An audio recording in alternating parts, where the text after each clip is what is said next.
சின்ன குழந்தை வச்சிருக்கிற பேரண்ட்ஸ் வந்து செர்லாக் வாங்குறாங்க. ஸோ வாங்கும்போது எனக்கு பார்க்கும்போது கஷ்டமா இருக்கு. அதுல இருக்கிற அவங்க என்ன நினைச்சு வாங்குறாங்கன்னு தெரியல. ஏதோ ஹெல்தியா இருக்குன்னு நினைச்சு தான் வாங்குறாங்க. அதுல வந்து வீட், ரைஸ் அண்ட் ஏதோ ஒரு வெஜிடபிள் தான் ஆட் ஆயிருக்கு. அது நம்ம வீட்லயே பண்ணி கொடுக்கலாம். நம்ம வீட்ல பண்றது மாதிரி அதுல இருக்காது. ப்ராசஸ்ட் அண்ட் அதுல வந்து நிறைய சுகர் இருக்கும். ஆப்வியஸ்லி அது சாப்பிட்டா குழந்தை குண்டா தான் இருப்பாங்க அதுல இருக்கிற சுகர்னால. ஸோ அகைன் நம்ம வந்து இந்தியாவில் இருக்கோம். இங்கே வந்து யூஎஸில் இருக்கிற மாதிரி ஒரு யூகேல இருக்கிற மாதிரி ப்ராசஸ் கிடையாது. ஸோ எஃப்டிஏ வந்து அப்ரூவல் பண்ணது அப்படின்னு சொல்லிட்டு நம்ம எதுவும் சொல்ல முடியாது. எவ்வளோதான் வந்து நம்ம நிறையா நம்மளோட ரூல்ஸ் அண்ட் ரெகுலேஷன்ஸ் இருந்தாலும் எல்லாத்துலேயும் லூப் ஹோல்ஸ் இருக்குது. ஈஸியாக வந்து தேவையில்லாத பொருட்கள் நிறைய மார்க்கெட்ல வந்துருது. அட்வைசபிள் இல்லையா? கண்டிப்பா அட்வைசபிள் இல்லை. ஸோ செர்லாக்னோடனே அது ஒரு பிராண்ட், அதை மட்டும் எடுத்துட்டு வரக்கூடாது.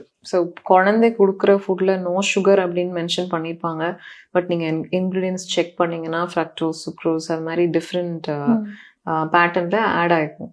ஸோ சின்ன குழந்தைங்க நான் மென்ஷன் பண்றது வந்து இன்ஃபேன்ஸ் 0 to 1 year.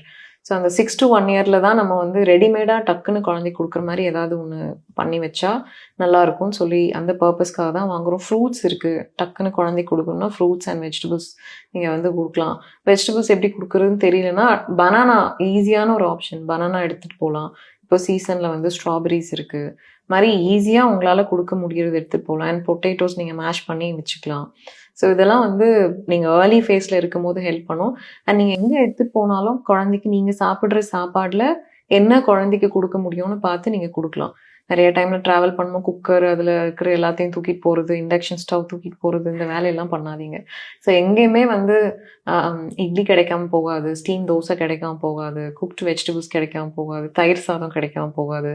ஸோ நிறைய ஆப்ஷன் இருக்கும். நீங்கள் எல்லாத்துக்கும் அந்த குழந்தைய வந்து பழக்கம் எல்லாமே அவங்களுக்கு எக்ஸ்போஷர் கொடுக்கும்போது அவங்க பாடி எல்லாத்துக்கும் அடாப்ட் ஆகும் ஈஸியாக.